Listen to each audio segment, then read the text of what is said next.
If we go back as far back into history as we can possibly go,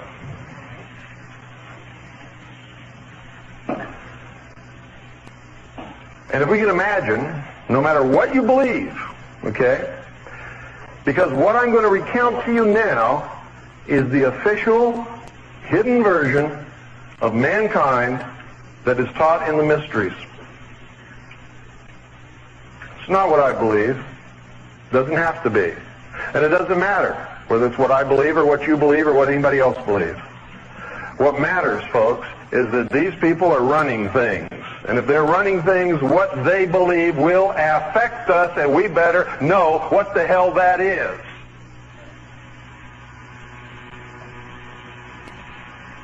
Because that's what's driving them. Drives them. Whatever's driving them that's going to affect us, we have to understand to be able to combat it. A general that goes upon a battlefield without a knowledge of his opposing enemy commander, his abilities, his tactics, his forces, the weapons at his disposal, and the morale of his men, is most probably going to lose that battle. Those of you who have been in responsible positions in the military, you understand that.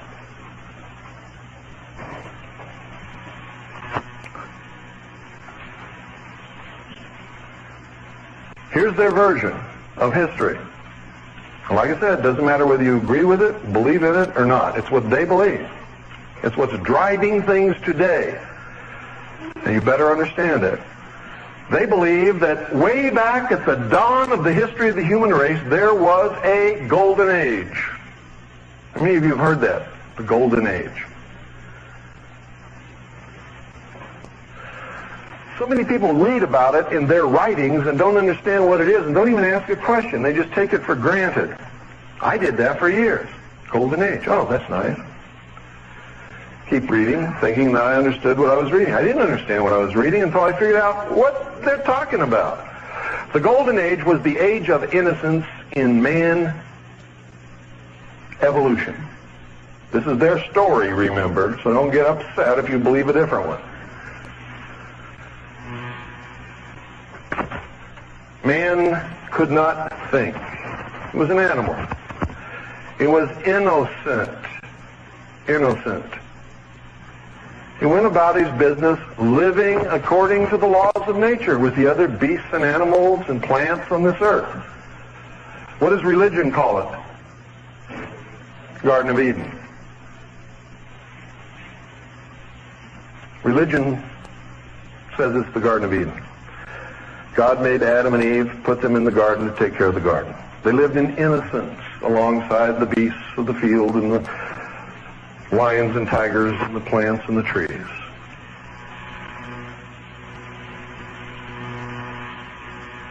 Back during that time, man was, they say, vegetarian.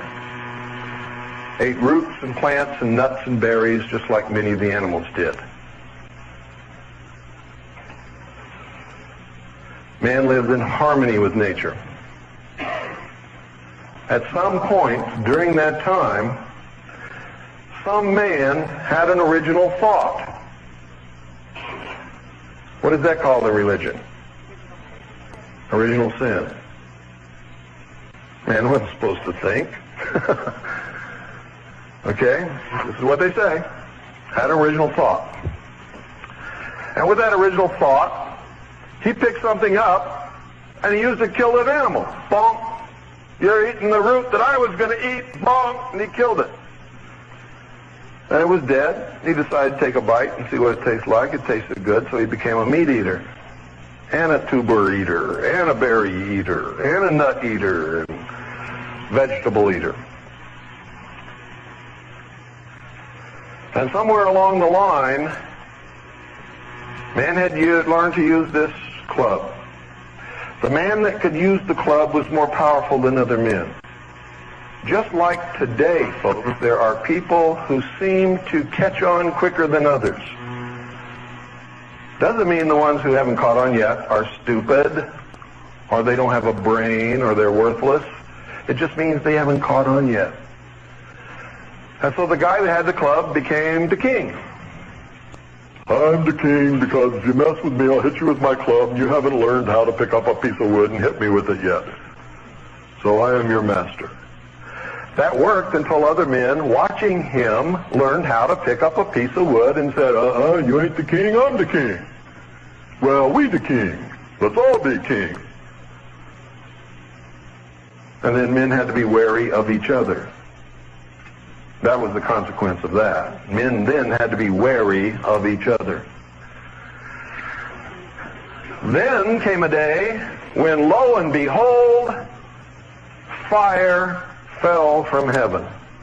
A streak of light came out of the sky and struck a tree and caught it on fire. And that tree was burning.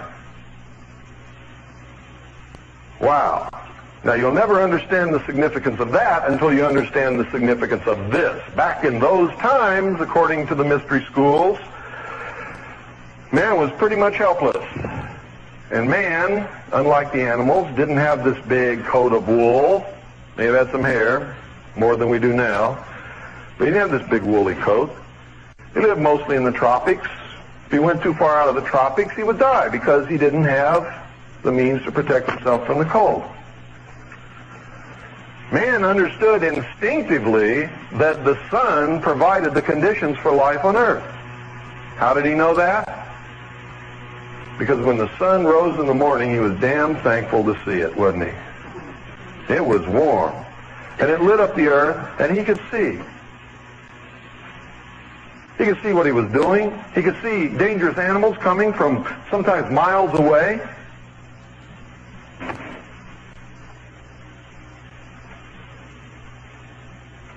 And he instinctively knew that the sun was giving of itself for him and for the plants and the other animals on the earth to live. And in giving of itself, it would all of a sudden sink down and disappear and die. Man lamented that passing. He would spend the night huddled in fear, praying that the sun would come back and save him from the darkness. So the sun became the Savior of man as it rose every morning and died every night. Man learned to confront the prince of darkness, and a battle raged between the forces of light and the forces of darkness every 24 hours. That was the beginning of the first religion according to the mysteries. And the first man who learned to predict what happened in the heavens became the first priest. And the priest was the one who sat the first king on the first throne. By using what? The gift that Prometheus brought to man. Who said that? I heard the word. What is it? Fire. Prometheus is another word for what? Lucifer. How art thou fallen from heaven, O Lucifer, son of the morning? Lucifer was what? The great angel of light. In the mysteries, they believe that the story of Adam and Eve in the Garden of Eden is a metaphor for the evolution of mankind. Now remember, this is what they believed.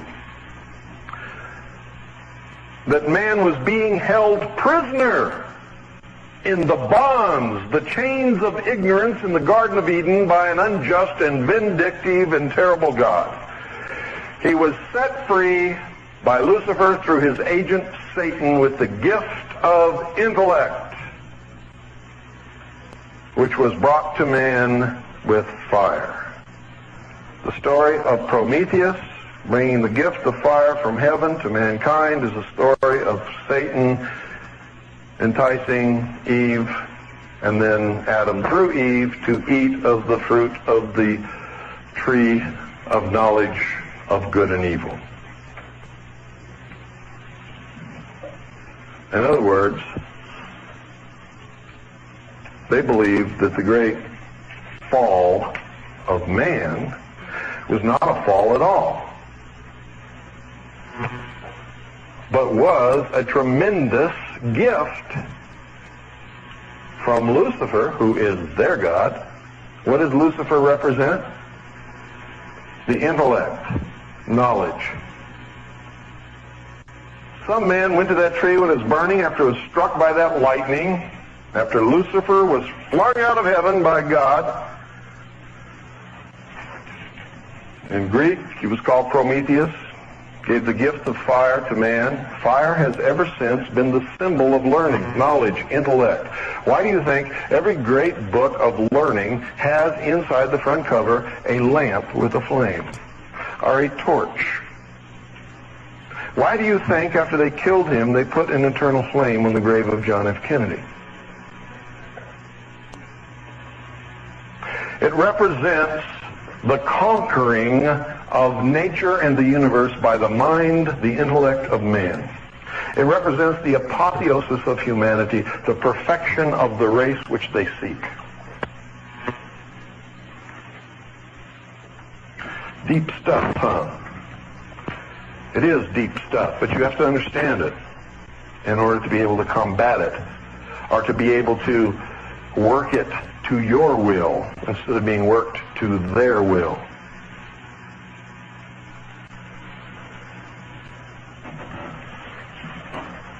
Whoever picked a burning branch up from that burning tree and learned to keep it alive became the ruler of his universe. Fire can only come from God. God lived in fire. Fire was God. Fire represented the ability to think. Fire represented the intellect.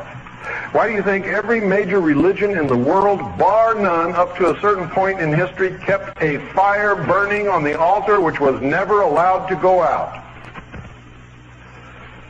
It was the representation of the sun. All life, all energy, everything flowed from the sun. Sun was the representation of the power of God in the priesthood.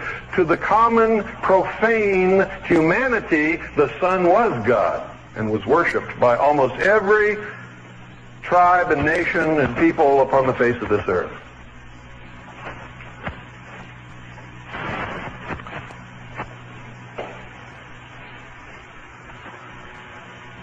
It's important that you understand this because you're going to see this symbology everywhere. How many of you have really been to Dealey Plaza? What did you see there? At the time we were there, we didn't know the looks of the things that we do now. You didn't see anything, did you? People go there every day. They don't see anything. How many of you knew that the ancient pyramids were never burial chambers? Never. Okay, some of you are up to date. Most of you aren't, but most of you don't know this. They were not burial chambers. They were temples of initiation in which the candidate was placed in the sarcophagus, suffered a mystical or symbolic death, lay 3 days in the coffin alone, and then was raised by the grip of the lion's paw, given a new name, and sent through the initiation in the passageways of the pyramid. How many of you knew that the sum total of all of the knowledge of the primitive peoples was built into the pyramids to be passed on to the initiates? The mysteries are old. Freemasonry is old. Rosicrucianism is old, ancient. It began when the first man picked up a branch burning and learned how to keep it alight. And he learned by hiding the method by which he maintained the fire, and by telling the common man that God dwelt within the fire, and by learning to predict the movements of the heavens, he could control all of the people in the realm that he could communicate to. And he became the first priest. But the priests have always been the power behind the kings. Without the okay of the priest, the king cannot mount the throne. Or could not in those days. Okay? So they learned several things.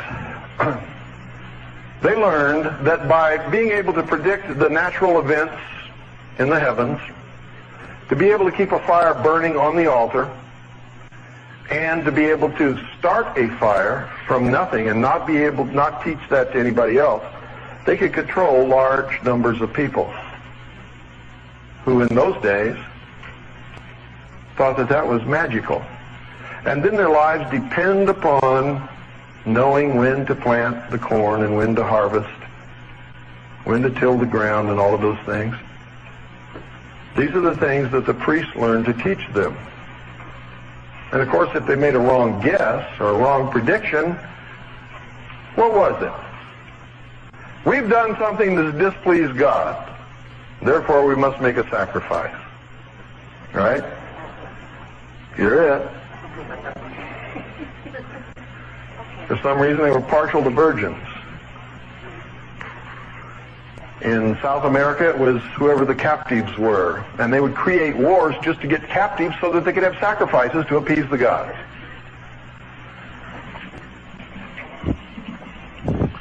All throughout the history of the world, these people have been the ones who have collected and hoarded the sum total of the knowledge of humankind. They call themselves the illumined ones, and in those days they were truly illumined, enlightened. They're the only ones who had the knowledge. The rest of the people were deprived. Over long periods of time, some knowledge would either leak out to the people or the people would make discoveries or would have original thoughts of their own and pass it on. So as man became more educated, the machinations of the Illuminati became more complicated and more clever. And the more they had to really hoard and guard the technology and the knowledge and the truth that they held. They called what they knew the esoteric, and what you know, or the profane, the exoteric. In other words, the esoteric is the inward truth, that which is withheld, that which is guarded, not known by what they call the masses.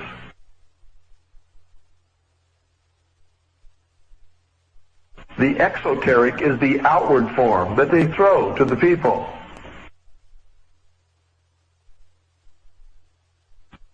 Put it that I wrote in my book is that they speak directly to God while the people bow down to stone statues which can neither hear nor speak.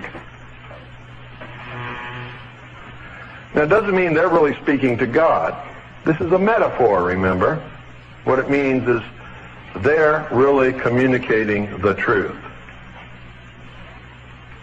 This is what they believe. Doesn't matter what we believe in their world. And if they're controlling us, we have to understand what it is that they believe and why. You see, they believe that through the use of the intellect, man himself will conquer nature. And what happens when you conquer nature? You're God. Isn't that true? They believe through the use of science and the intellect of man, man will conquer nature and the universe, and man will be God. Now, does that ring true according to religion? Of course it does. Isn't that the promise of Satan to Eve in the Garden of Eden? God lied to you. He lied to you. He's withholding your true nature. You see, he doesn't want you to eat of the fruit of the tree of knowledge of good and evil, because if you do, ye will surely become as gods, and ye will not surely die. Isn't that what he said? So aren't the mysteries saying the same thing? Only they're reversing the benevolence and malevolence of the two. In traditional religion, you say that the God of the Garden of Eden, who put Adam and Eve there, was a benevolent, good God, and they were living the good life. And if they hadn't have sinned, they'd still be there, living and taking care of the animals in the garden and be living a blissful, wonderful existence. And they're saying, hey, that guy that put them there and kept them in the bonds of ignorance wasn't doing them a favor. They were really slaves in this ignorant state, this innocent life, this golden age. Lucifer set man free, gave him the gift of intellect, the use of which will make him God. Now, it would amaze you to know how many people really believe in this. It would absolutely amaze you to know that some of the major religions in the world, disguised as Christian religions, actually worship Lucifer in secret. You would be amazed to know how many people believe that Jesus Christ and Lucifer were brothers. And that there was a battle between who was going to save mankind from itself. Jesus won that battle. He had his chance. He failed. Now it's Lucifer's turn.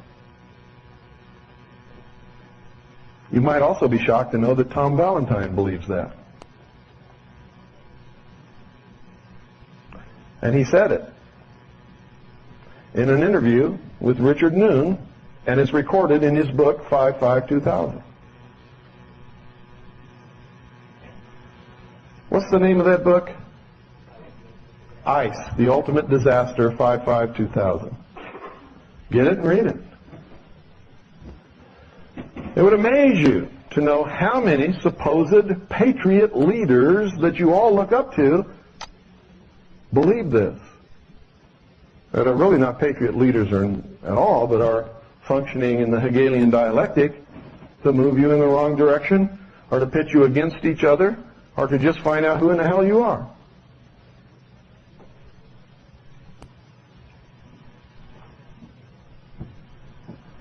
There's one that's traveled all over the whole country. And wherever he is the religion of whoever he's talking to. It's true. And some of you know that. When he's talking to Christians, he's a Christian. When he's talking to Christian identity, he's a Christian identity. If he's talking to Nazis, he's a Nazi. Talking about Bobo? If he's talking to Mormons, he's a Mormon. If he's talking to people who hate Mormons, he's left the Mormon church. If he's talking to the New Agers in Sedona, Arizona, he's tried every religion in the world. He's never found one that he could believe in.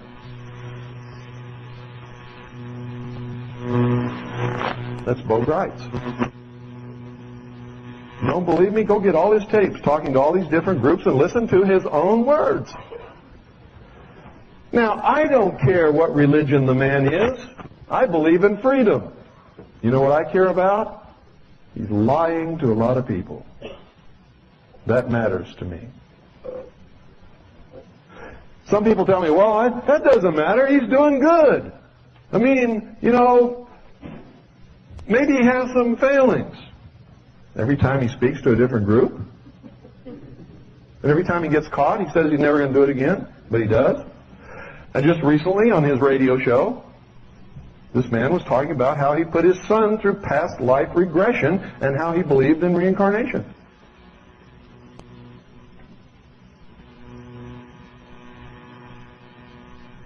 The only reason I'm telling you this is so that you will be aware that you're being manipulated by a lot of different people and that you can't allow it to happen. You cannot believe anyone anymore. This is the age of deception. If you don't learn anything else today, I hope you learn that. This is the age of deception. Who's the great deceiver? So you better be careful if you're a Christian. If you're not a Christian, I hope you at least believe in God. And if you don't, you're lost. We're all lost. Without God, there can be no freedom. There can be no Creator-endowed rights. There can be no protection of those rights. And we are all lost.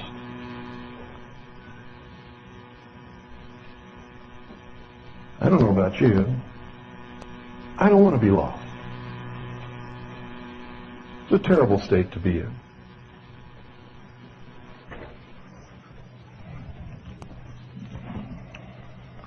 Coming up through history, these people have always been the ones who have guarded technology, who have guarded knowledge. Why do you think it was that nobody was allowed to read a book in Europe for thousands of years? Do you really think that would have hurt them if the common man could read books? Not just religion, but everything. They couldn't control man with the hidden knowledge anymore. What upset the balance of power in the world more than anything? The printing press. Why do you think President Bill Clinton calls me the most dangerous radio host in America and has sicked the IRS, the BATF, and the FBI on me? Because I didn't believe them when they told me that I was just one lonely little person and there wasn't anything that I could do. I've never believed it. Many of you are sitting here thinking that right now. I'm just one lonely little person and nothing that I can do. This is all terrible news, but what can I do? And you'll go home and you won't do anything because you convince yourself that you can't. Well, you see, I just never believed that. I just couldn't believe that because you know why? Because I'm a Christian. Now, I'm not trying to insult you or say that if you're not a Christian, that's bad or anything like that.